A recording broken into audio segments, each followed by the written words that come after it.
Rafineria e naftës e Moskës, e cila është furnizuesja më e madhe me naftë në rajonin e kryeqytetit rus, u godit nga dronët ukrainas mëngjesin e kësaj të njëjtëje. Njoftimi erdhi nga kryetari i Bashkisë së Moskës, Sergej Sobjanin. Ai e përshkroi incidentin si sulm të madh me dron ndaj kryeqytetit rus, duke pretenduar se 180 dron ishin rrëzuar teksa po i afroheshin Moskës.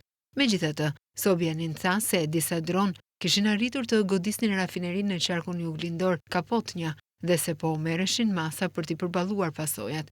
Ministria e Mbrojtjes së Rusisë njoftoi se sistemet e mbrojtjes ajrore kishin vërejtur dhe shkatëruar 555 dronë ukrainas gjatë natës në rajone të ndryshme, përfshirë rajonin e Moskës, Krimen dhe detin e Azovit.